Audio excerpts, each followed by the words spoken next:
Author and former presidential speechwriter James Humes once said, quote, "The art of communication is the language of leadership," end quote. Communication and leadership go hand in hand. You cannot have one without the other.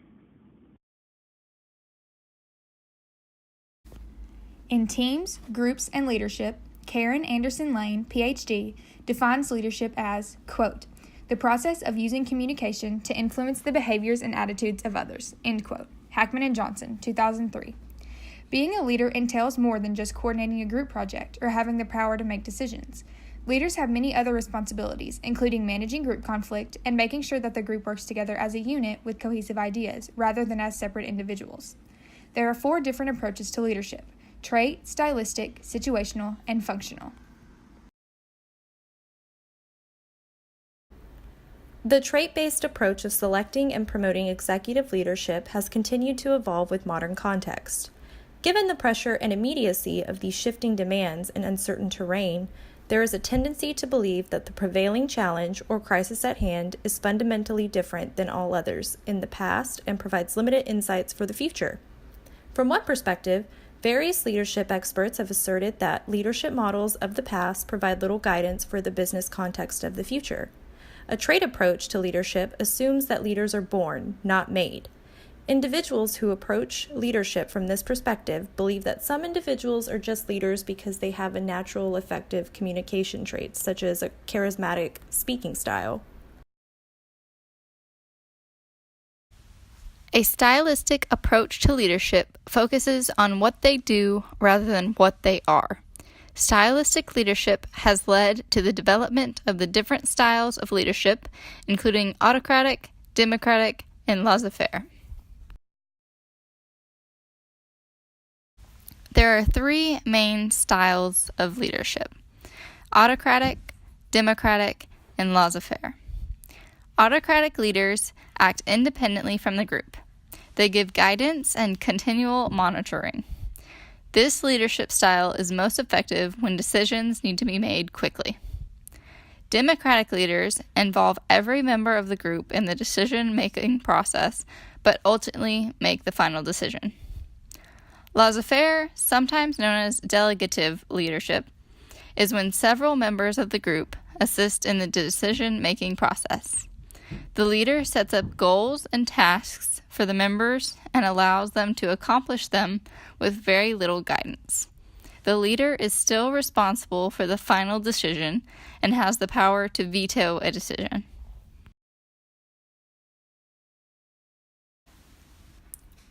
The situational approach to leadership looks at a leader's effectiveness based off of how styles fit the overall group context. A situational approach to leadership focuses heavily on how the leader is approaching the task based off what the group is trying to accomplish and their social relationships with the other team members. For a situational leader to be effective and successful, they must be flexible and willing to adapt to the present elements, since situational leadership is not based on a specific skill of the leader, but instead how he or she modifies the style of the management to suit the requirements of the organization. They must understand the members of the group and what they want to accomplish so they can know how to delegate and motivate them to accomplish the task at hand.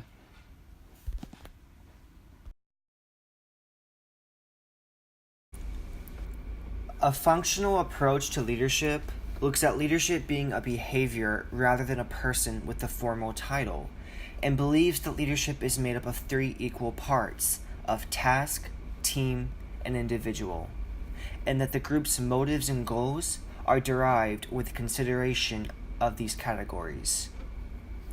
The idea is that leadership can be shown based off the way one communicates to their group members to accomplish the specific goal, focusing more on the act of leadership being shown instead of the leader.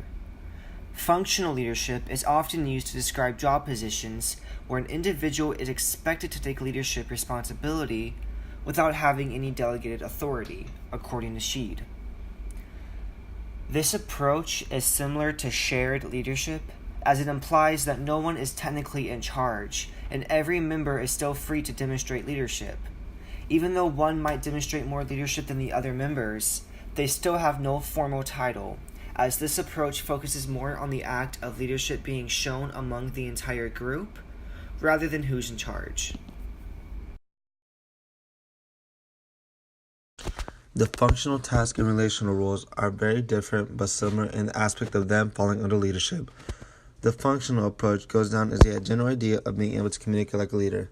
So what this focuses on what needs to be done rather than what your group members need. Going on to the task role. This is basically getting the main objective out of the way. This puts the focus on the main objective. Yes, there might be smaller tasks that need to be done to get to the main objective, but this is all well aware during this role. And a benefit of having this role is getting the main objective done in a very focused manner and using your time wisely and efficiently.